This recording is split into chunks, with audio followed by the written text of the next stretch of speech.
dans cette petite séquence vidéo au cours de laquelle nous allons parler du général président Tiani du Niger et du président Faure Gnassingbé du Togo, qui ne sont pas des panafricains et ils ne peuvent pas nous tromper. La vérité finit toujours par triompher. Vous pouvez vous cacher,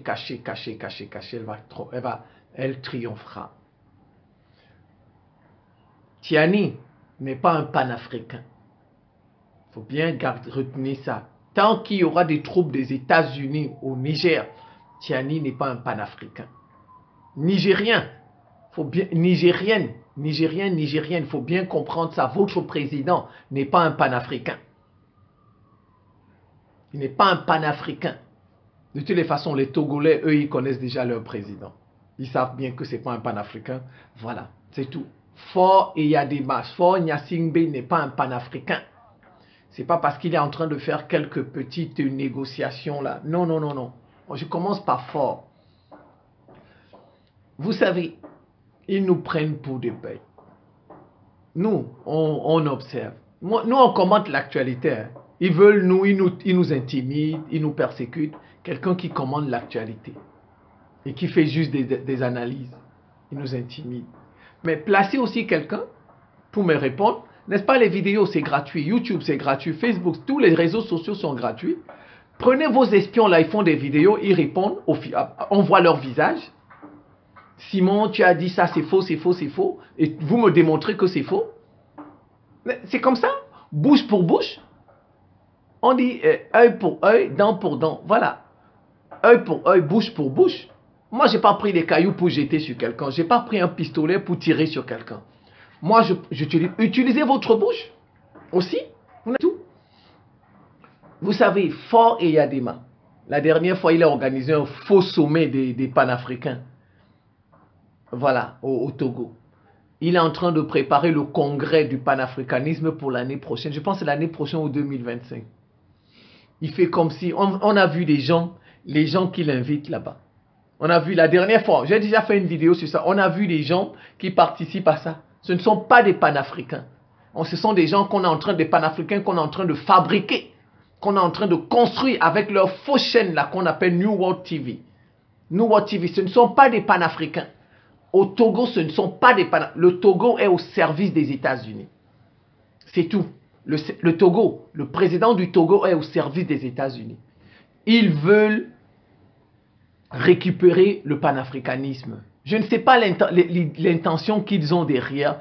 Peut-être qu'ils veulent faire un syndicat des panafricains, donner des cartes, comme on fait des cartes des journalistes. Donc si tu n'as pas la carte du panafricain, peut-être que YouTube va te fermer, ou bien Facebook va te fermer, ou bien les réseaux. En fait, il y a quelque chose comme ça qui sont en train de mijoter. Voilà, ils veulent créer, je pense, un syndicat des panafricains, où il y a peut-être des cartes. Donc, si toi, tu n'as pas cette carte, maintenant, si tu fais des vidéos sur YouTube, sur Facebook ou bien sur... On te ferme parce que tu te revendiques panafricain, tu défends l'Afrique. On te ferme parce que tu n'as pas ça. Bon, maintenant, pour avoir la carte, il faut adhérer à leur syndicat et il faut adhérer à leurs conditions. Je pense, en tout cas, je ne sais pas, il y a quelque chose comme ça qui sont en train de manigancer les États-Unis et le Togo. Ce sont les États-Unis qui sont derrière Eyadema. Ils veulent récupérer le panafricanisme. C'est comme ça. Parce que le mouvement est là.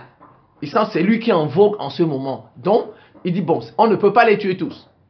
Voilà, ils disent, bon, les États, ils disent, bon, on ne peut pas tuer tous. On ne peut pas les tuer tous. Ils sont tellement nombreux. Il y a les femmes, il y a les hommes. Tout le monde défend l'Afrique. Donc, c'est mieux, si on les tue tous, ce sera grave. Voilà, ce sera grave. Donc, qu'est-ce qu'on fait? On infiltre le milieu, le mouvement. On le récupère. Et ce n'est que comme ça qu'on peut le casser. Voilà, c'est un peu ce qu'ils sont en train de faire avec Eyadema. Avec Faure Eyadema, Gnassingbé. C'est quelque chose comme ça. Ils veulent récupérer le panafricanisme afin de le contrôler, afin de le casser. Ils veulent casser ce mouvement. Comme vous voyez, ils ont fait avec le communisme, avec plusieurs autres mouvements. C'est comme ça, je pense. Vous savez, l'histoire se répète toujours. L'histoire se répète. Vous savez, ils ont fait ça à la veille des indépendances. Ce que vous voyez là, ils ont fait ça à la veille des indépendances. Il y avait deux catégories d'indépendantistes. Il y avait les indépendantistes qui voulaient couper tous les ponts avec les colonies, les colonisateurs. Ils voulaient couper tous les ponts. Patrice Lumumba, Oumniobé au Cameroun, Patrice Lumumba RDC, Oumniobé au Cameroun, Olympio, tout ça.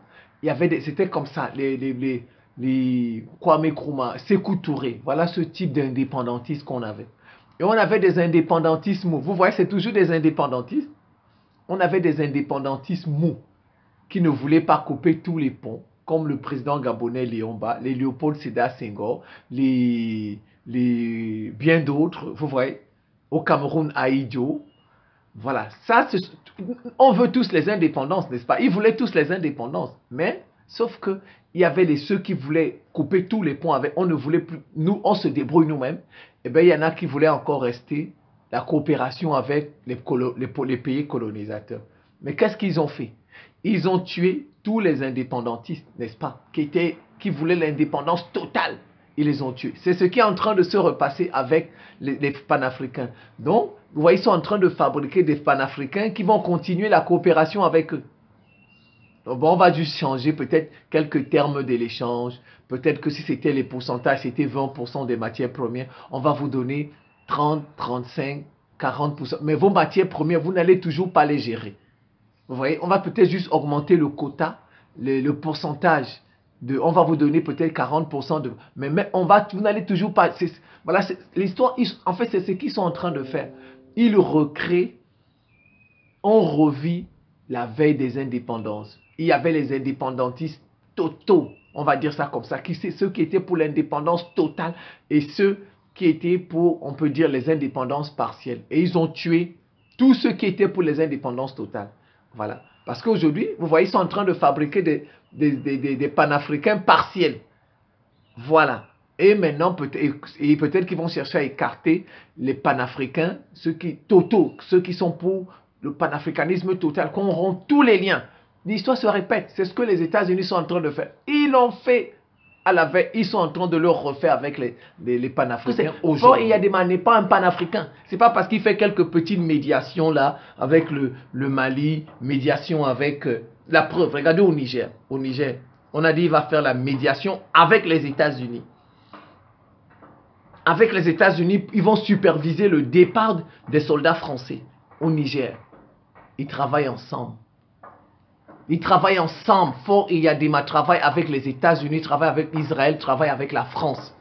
La preuve, regardez, même le Togo. Le Togo a condamné les attaques du Hamas.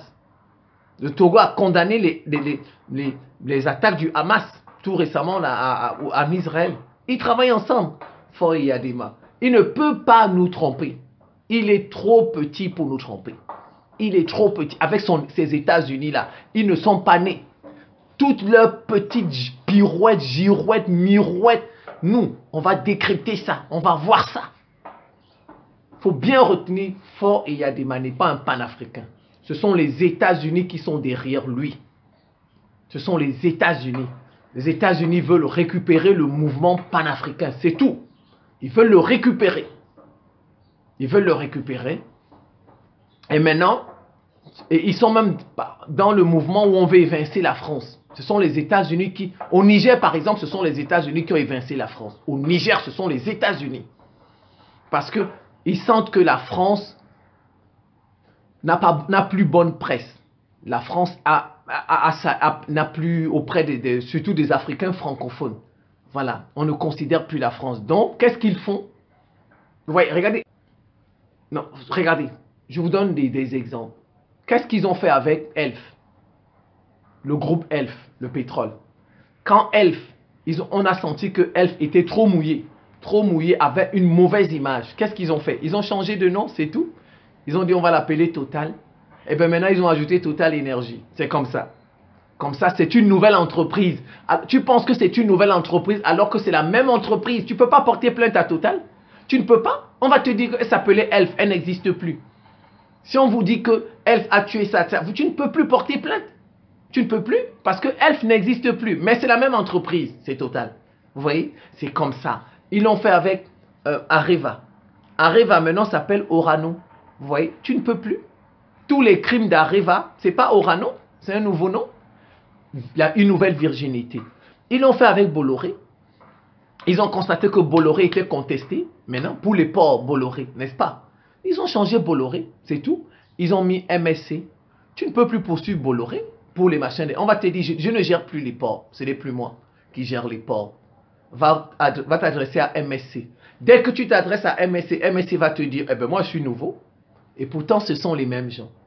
Ce sont les mêmes gens. On a juste changé Bolloré parce qu'il n'avait plus bonne presse. On a mis un nouveau. Mais au fond, ce sont les mêmes gens et ils vont tous manger. Ils vont tous manger cet argent ensemble. C'est tout. Bolloré sera dedans pour manger avec MSC. C'est tout. Donc c'est ça. Ils sont en train de remplacer l'oligarchie, les Occidentaux. Ils sont en train de remplacer la France par les États-Unis. Parce que déjà, militairement, la France ne peut pas faire face à la Russie, ni à la Chine. Parce que la Chine et la Russie sont en train de prendre pied en Afrique.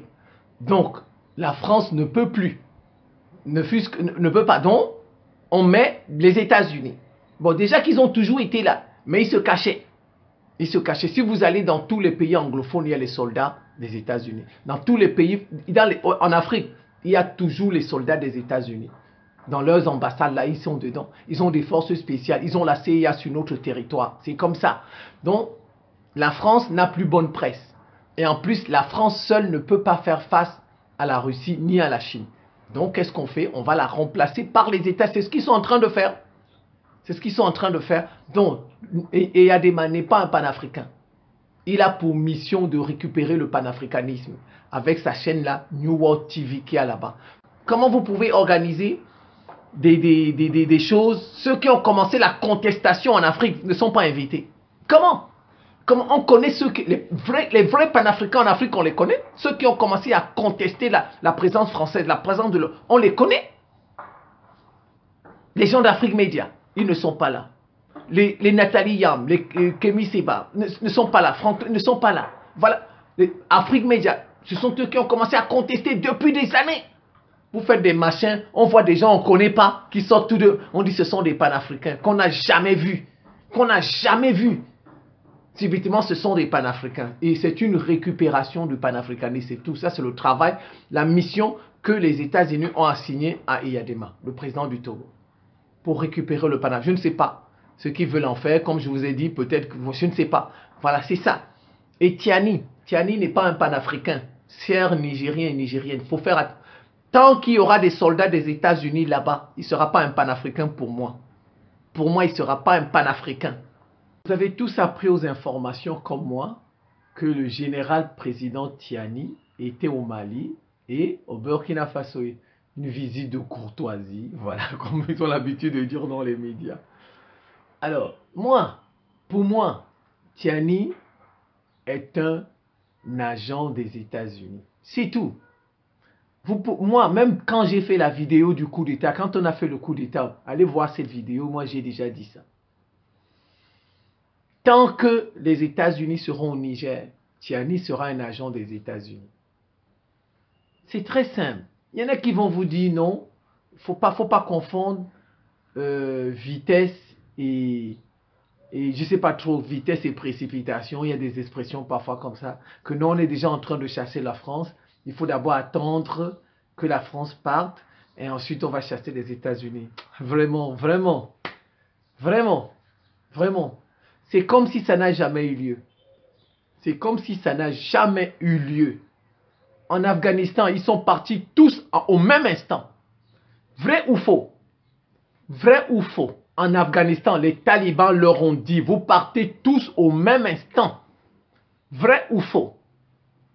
Ne venez pas nous dire que non, il faut d'abord attendre. Non, ça a déjà eu lieu. En Afghanistan, ils sont partis tous au même instant. Tous les soldats occidentaux. Ce n'était pas seulement les États-Unis qui sont d'abord partis.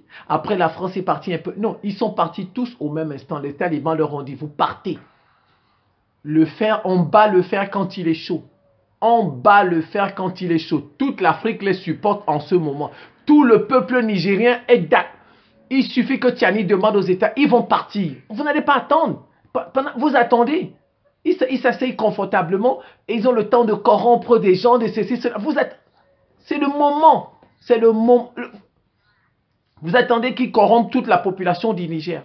Et puis ils sont capables de les corrompre tous. Ils vont leur faire des propositions, patati patati. Et vous allez voir de nouveaux leaders qui vont sortir là. Non, bon, les États-Unis, patati. Non. On bat le fer quand il est chaud. Il ne faut jamais l'oublier.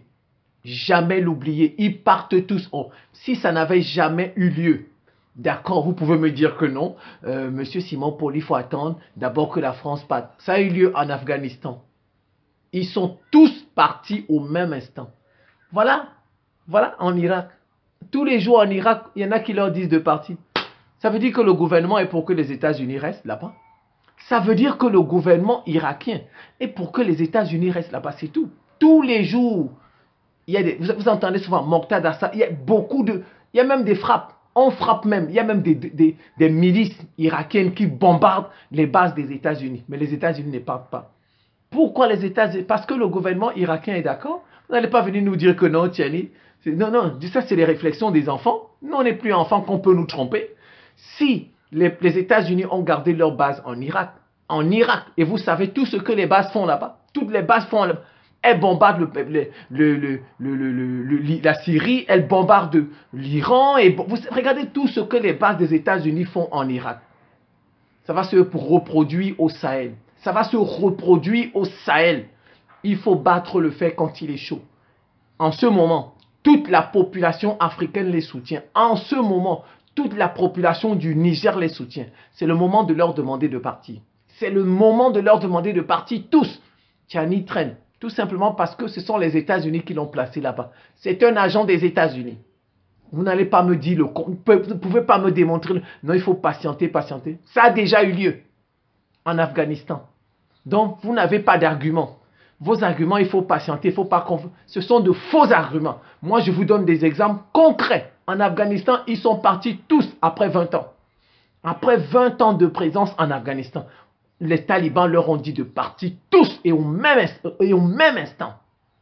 Donc, ne venez pas nous dire que Tiani, tant qu'il va garder les États-Unis là-bas, c'est pour déstabiliser le Sahel et c'est pour déstabiliser l'Afrique du Nord. À partir de là, les drones des États-Unis vont partir partout et déstabiliser les pays africains. C'est tout. Voilà leur objectif. Aucun pays africain ne va progresser tant que les États-Unis ont une base au Sahel. Aucun pays africain ne va... Dès que le Mali va monter son industrie pour fabriquer tel, ils vont envoyer un drone. Boum, ils bombardent. Comme vous voyez, Israël bombarde tous les jours la Syrie. Tous les jours, on bombarde. Dès qu'en Syrie, on construit une petite, tout, on bombarde. Vous n'avancez pas. La Syrie n'avance pas depuis. Mais ils ne peuvent pas affronter. Vous voyez, Israël bombarde là-bas tous les jours. La Russie n'a jamais bombardé Israël. Les États-Unis bombardent là-bas tous les jours. Dès que l'Iran essaye de monter une petite boutique, une petite entreprise, des armes, ceci, cela, en Syrie, ils bombardent. Vous pensez qu'ils partent d'où? Ils partent des bases qui sont en Irak et ils partent d'Israël, c'est tout. C'est ce qui va se passer au Sahel. Il ne faut pas garder les États-Unis là-bas, c'est tout. Certains vont me donner l'exemple du Mali. Moi, je leur donne l'exemple de l'Afghanistan, c'est tout. Je leur donne l'exemple de l'Afghanistan. Et bon, même celui du Mali. On suit tous ce qui se passe au Mali. Au Mali, les Maliens ont demandé le départ des troupes françaises et de Takuba. Ils ont dit qu'ils ne voulaient pas de Takuba chez eux, au Mali. Donc voilà les deux que les Maliens ont demandé en même temps. Maintenant, au sujet de l'ONU, les Maliens, soit ils avaient peur, parce que l'ONU, vous voyez, c'est la communauté internationale, ils avaient peur de chasser l'ONU, ou bien ils avaient peur des États-Unis. Parce que quand vous touchez l'ONU, vous touchez directement les États-Unis. Voilà, ça c'est ça. Ou bien les Maliens n'avaient pas suffisamment d'éléments pour incriminer l'ONU. C'est pourquoi ils n'avaient pas demandé le départ de l'ONU. Si au moment où les Maliens demandaient à la France et à Takuba de partir, s'ils avaient suffisamment d'éléments pour incriminer l'ONU, ils auraient demandé le départ de l'ONU en même temps. Voilà, c'est parce qu'ils n'avaient pas d'éléments contre l'ONU. Comme vous avez vu, quand est-ce qu'ils ont demandé le départ de l'ONU? C'est après plusieurs sorties de l'ONU, plusieurs rapports de l'ONU qui incriminent le gouvernement malien. Comment vous êtes sur notre territoire et vous passez tout votre temps à sortir des rapports défavorables au gouvernement malien? C'est là où les Maliens se sont fâchés, ils ont dit, mais non, cette ONU-là, finalement, n'est pas de notre côté. Ils ont demandé le départ de l'ONU. Vous voyez, c'est parce qu'ils n'avaient pas suffisamment d'éléments contre l'ONU qu'ils n'ont pas demandé le départ de l'ONU en même temps que celui de la France. Donc, c'est parce que c'est ça, ils n'avaient pas suffisamment d'éléments. Donc, comme je vous ai dit, ils n'avaient pas suffisamment d'éléments. Soit ils avaient un peu peur des États-Unis, parce que l'ONU, c'est la communauté internationale. Et bon, peut-être qu'ils se sont dit qu'on peut utiliser l'ONU en notre faveur. Comme vous voyez en Centrafrique. En Centrafrique, il y a l'ONU, la MINUSCA. Ils utilisent l'ONU en faveur du gouvernement centrafricain. Donc, c'est comme ça. Les Maliens ont peut-être pensé comme ça, mais c'est au regard des rapports de l'ONU. Tous les rapports de l'ONU après le départ de la France étaient défavorables. Donc, ils se sont rendus compte, mais nous avons chassé la France et nous avons une autre troupe là qui ne fait que sortir des rapports défavorables et on va leur demander de partir. Donc, voilà ce qui s'est passé au Mali. Voilà ce qui s'est passé au Mali. Donc, ne venez pas nous dire que non, les Maliens ont d'abord demandé le départ de la France, après. Non, non, non, non. Il faut être honnête. Si les Maliens avaient suffisamment d'éléments incriminant l'ONU, ils auraient demandé le départ de l'ONU en même temps que le départ de la France. Au même moment, ils l'auraient fait. C'est parce qu'ils n'avaient pas suffisamment d'éléments. C'est tout. Donc, il faut que les États-Unis partent. Le moment, tout le monde veut qu'ils partent. C'est le moment. On bat le fer quand il est chaud. On bat le fer quand il est chaud. C'est pas quand le fer sera froid que vous viendrez le battre. Et on va leur dire, mais vous les avez gardés durant tout ce temps. Et pourquoi aujourd'hui vous venez leur demander de partir? Pourquoi? Pourquoi aujourd'hui vous venez leur demander de partir? Peut-être qu'il y aura déjà eu beaucoup de problèmes, des choses qui vont se passer. Après, on va dire, non, c'est le problème des États-Unis qui font. Voilà, il ne faut pas perdre du temps. On sait qu'ils ne sont pas là pour nous. Les États-Unis ne sont pas là pour notre bien. Donc, il faut profiter en même temps de leur demander de partir. Il ne faut pas attendre. Parce que quand vous attendez, on dit qui remet à demain. Qui remet à demain trouvera malheur en chemin. Vous connaissez ce dit-on-là, cette maxime-là. Si vous dites toujours, non, on déplace d'abord le français, on demande d'abord aux Français de partir, après on va demander. Non. Qui remet à demain trouvera malheur en chemin. Si le Niger dit, bon, on va d'abord dépendre le départ, vous allez trouver malheur en chemin avec ces États-Unis-là. Laissez-moi vous dire ça. Vous allez trouver malheur en chemin avec ces États-Unis-là. Soyez tranquilles. C'est maintenant qu'il faut les faire partir. Au même moment, demandez leur départ. On va le faire quand il est chaud. C'est tout. Et puis, certains vont peut-être dire, bon, comment se fait-il que, puisque c'est un agent des États-Unis, comment se fait-il qu'il y ait des sanctions? En fait, c'est qu'il y a aussi l'Union européenne. Donc, France, Union européenne. Donc, quand on chasse la France, c'est un peu comme si on a chassé l'Union européenne. Les sanctions que vous voyez là, que la CEDEAO a prises, ce sont les sanctions, c'est l'Union européenne. L'Union européenne sent que les États-Unis sont en train de lui damer. C'est vrai, ils sont dans des alliances, hein, mais ils comprennent que l'un veut tout rafler. L'un veut tout rafler. C'est ça. C'est pourquoi les sanctions que vous voyez sur le Niger, là, c'est l'Union européenne qui a fait pression sur la CEDEAO. Ce ne sont pas les États-Unis, c'est l'Union européenne. Bon, maintenant, la guerre. La guerre, ce sont les États-Unis qui ont certainement mis leur veto. Sinon, ils auraient pu faire la guerre au Niger. C'est l'Union européenne. Donc, vous savez, il y a deux blocs. Il y a les États-Unis et il y a le bloc de l'Union européenne. Voilà. Et bon, maintenant, évincer la France. Évincer la France, c'est évincer un peu l'Union européenne.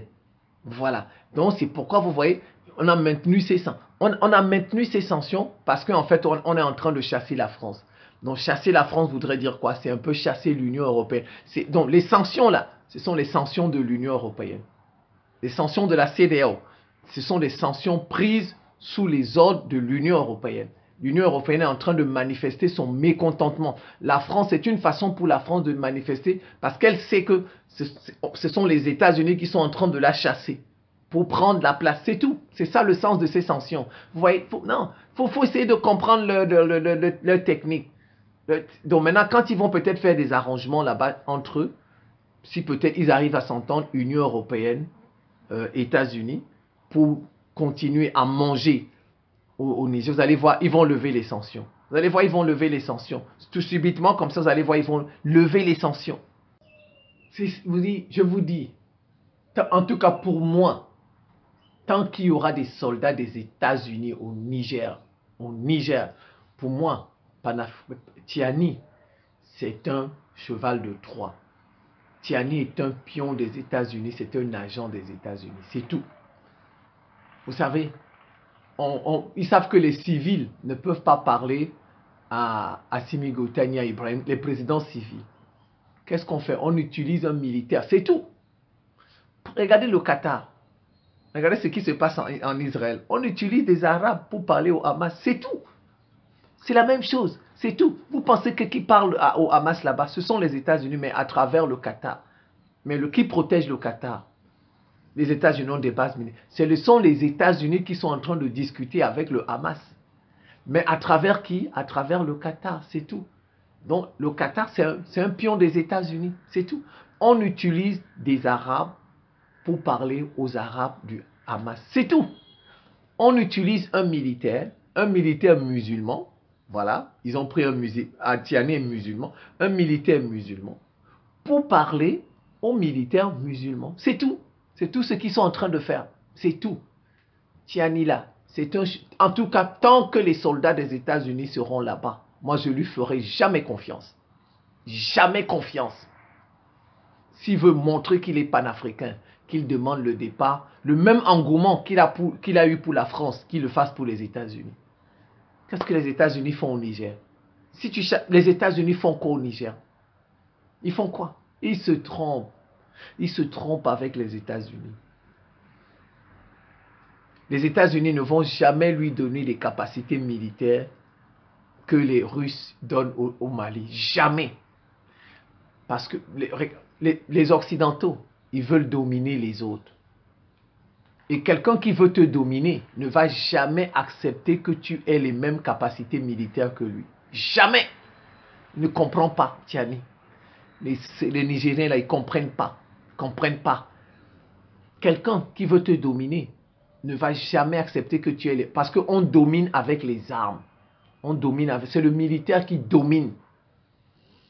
Tiani se trompe. Les États-Unis ne vont jamais lui donner le matériel militaire, ne vont jamais l'aider même à fabriquer le matériel militaire. Jamais. Ils vont lui donner quelques armes, mais ils ne vont jamais lui donner la quantité que les Russes donnent. Parce que les Russes ne cherchent à dominer personne.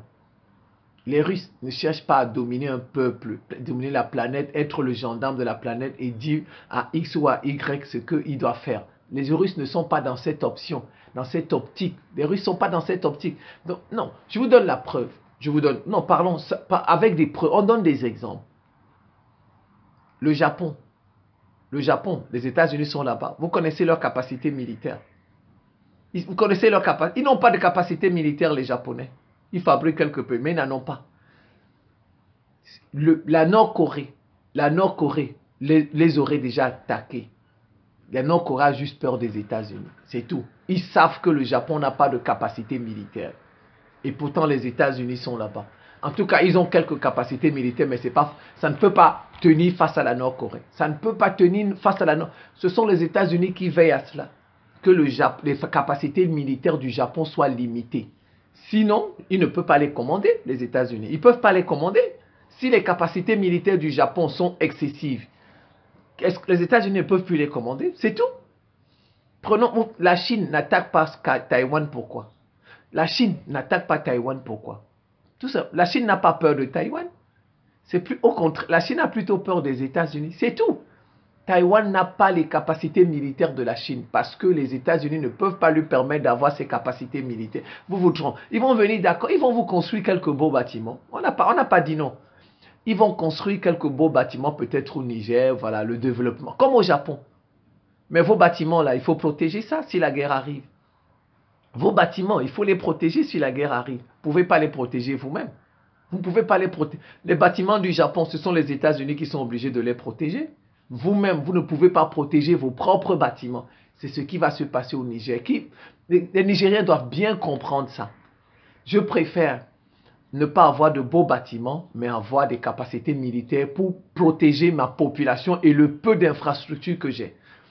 Vous pensez que l'Inde n'attaque pas le Pakistan? Le Pakistan n'a pas tous les bâtiments du Japon. Le Pakistan n'a pas le niveau de développement du Japon. On est d'accord? On est d'accord. Mais Personne ne peut attaquer le Pakistan. L'Inde n'attaque plus le Pakistan. Avant, l'Inde faisait des choses avec contre. Mais aujourd'hui, l'Inde ne fait plus.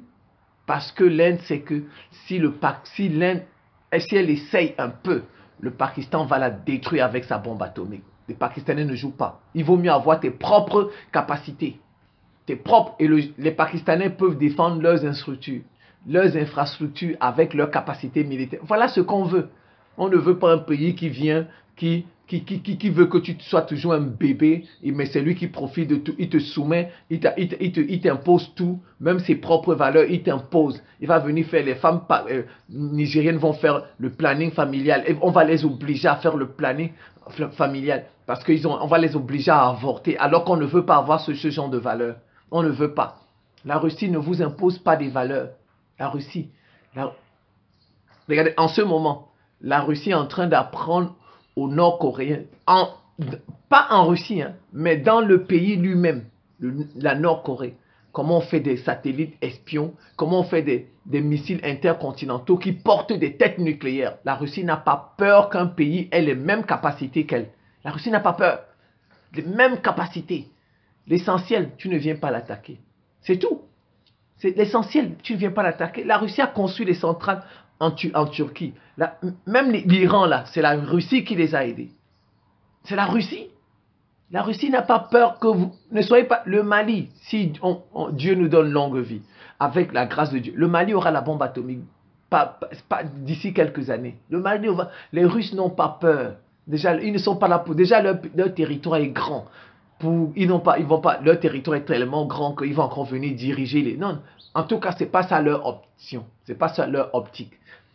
Vouloir commander les autres. Donc, ça ne les dérange pas que vous ayez les mêmes capacités militaires. Mais les Occidentaux, comme ils veulent commander les autres, ils n'admettront jamais que vous ayez les mêmes capacités qu'eux. C'est ça le problème.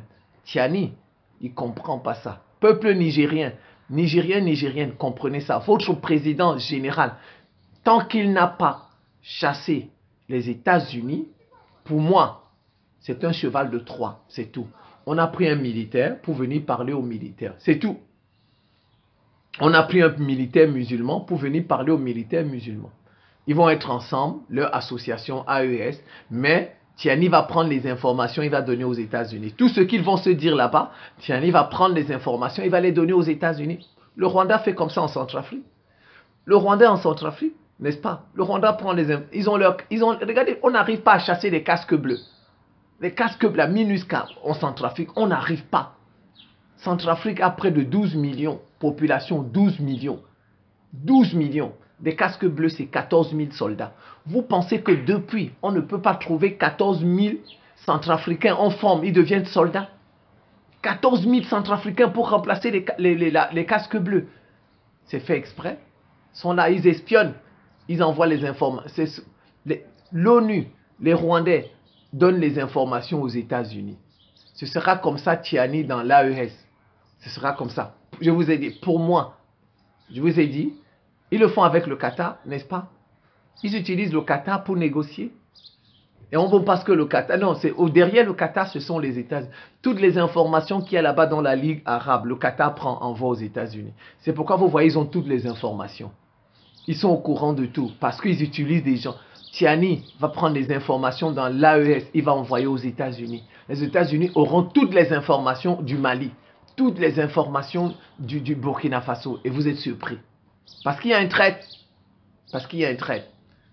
Il faut demander, Nigérienne, il faut demander à Tiani de chasser les États-Unis. Tant que les États-Unis seront au Sahel, il n'y aura pas de paix.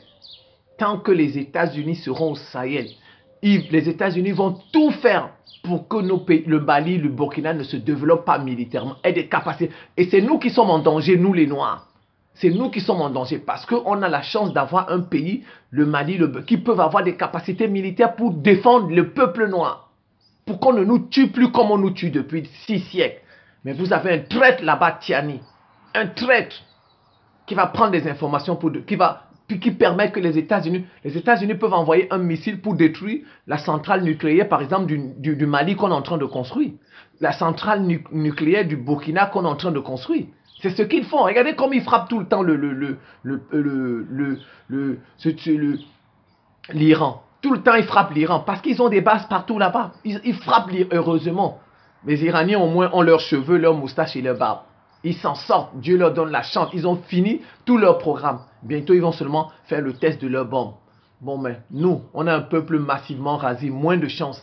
Comment on va s'en sortir? Parce qu'on a des gens, il faut qu'ils partent. Il faut que les États-Unis partent du Sahel. C'est ça, pour qu'on s'en sorte. Il ne faut pas regarder seulement vos... Non, il faut regarder le peuple noir.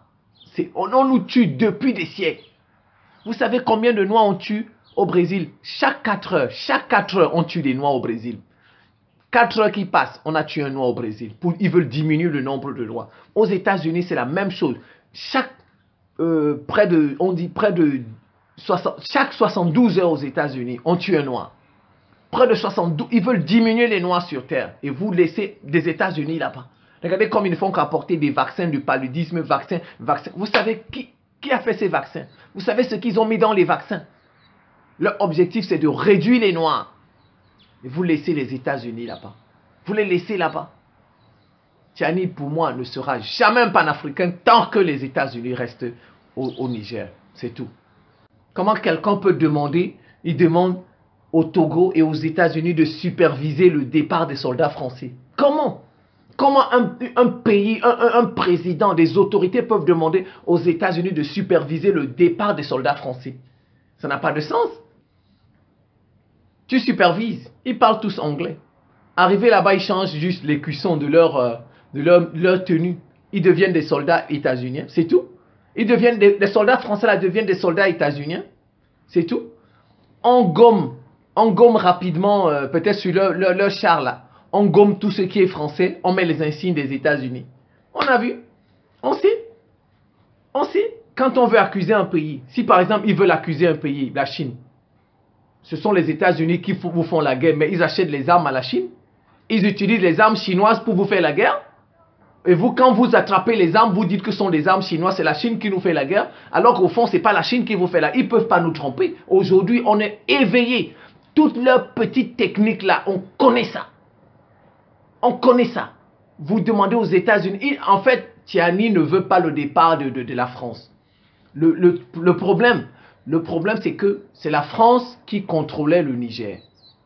Bien que les États-Unis soient, c'est la France qui contrôlait le Niger. Mais non, il y a le fait qu'ils aient mis Bazoum. Si ce n'était pas Bazoum, il n'y aurait jamais eu de coup d'État. C'est que les Nigériens, la majorité de la population est noire et ne supportent pas qu'un Arabe soit président. Ils sont peut-être 1 ou 2 ou 3, au plus 5% de la population. Comment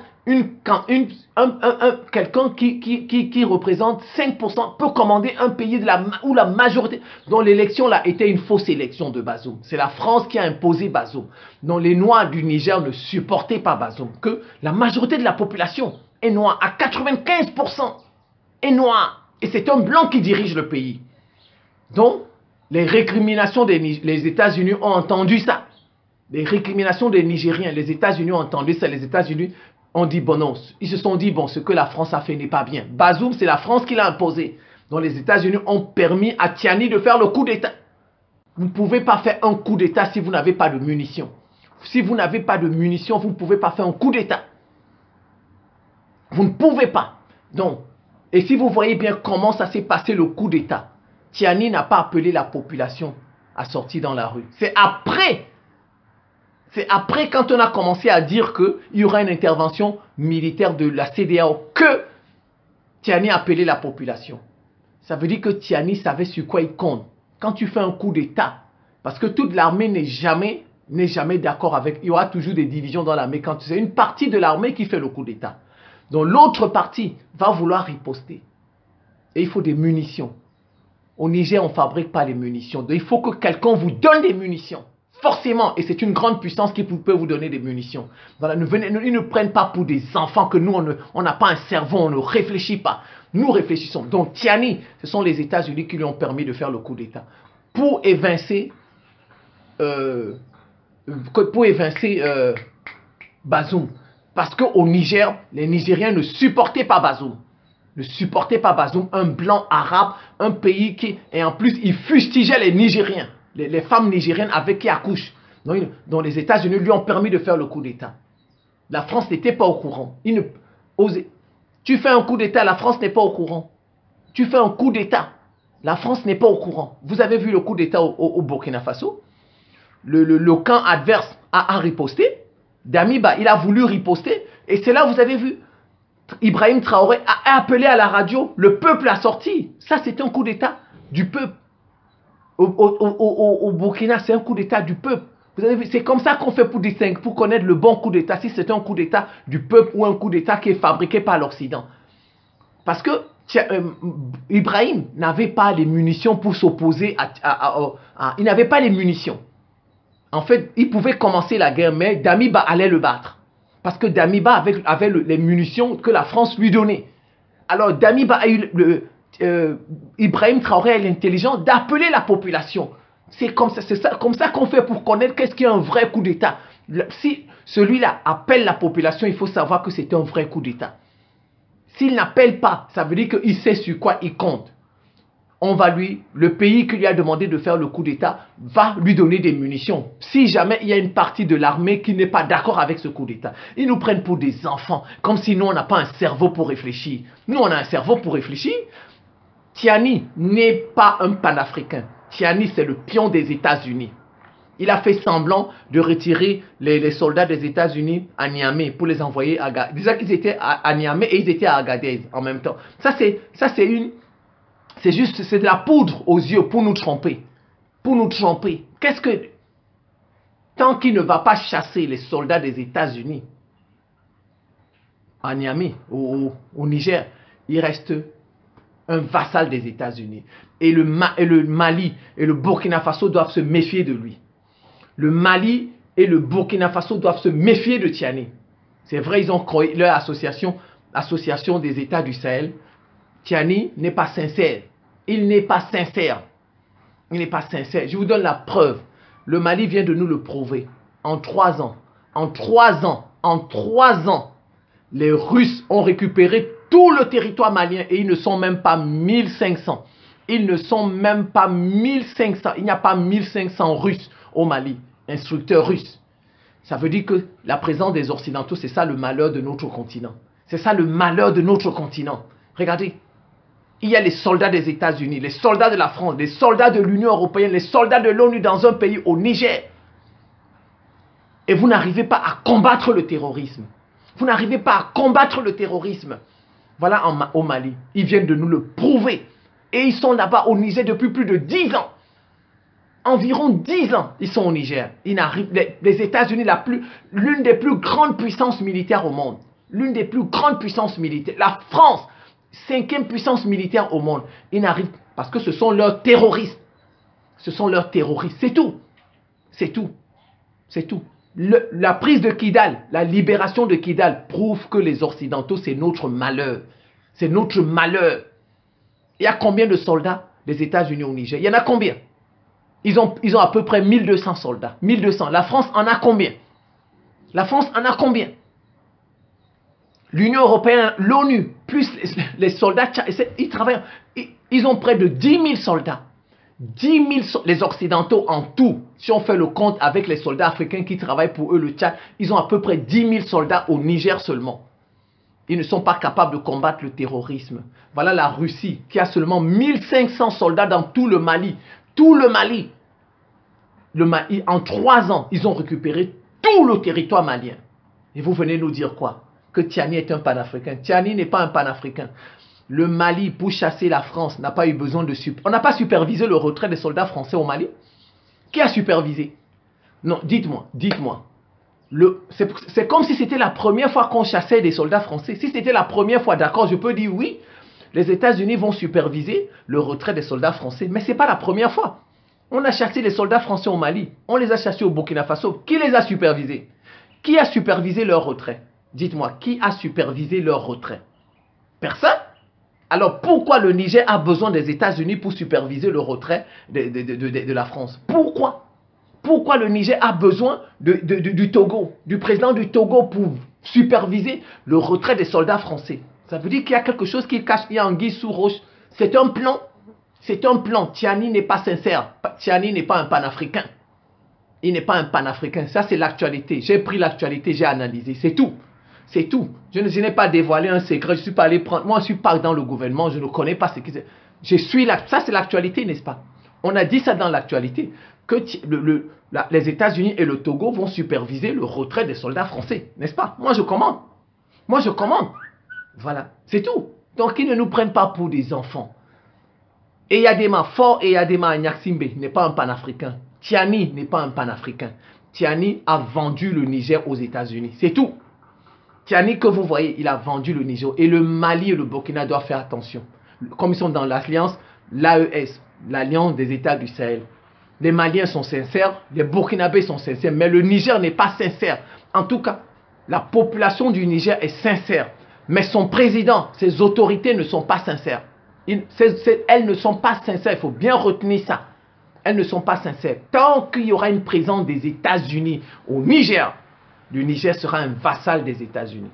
Qu'est-ce que les États-Unis font au Niger? Qu'est-ce qu'ils font au Niger? Et le terrorisme n'est pas fini. Qu'est-ce qu'ils font? Qu'est-ce qu'ils font? Je pense que je vais m'en tenir là. C'est la fin de cette petite séquence vidéo. Je vous remercie pour votre attention et à très bientôt.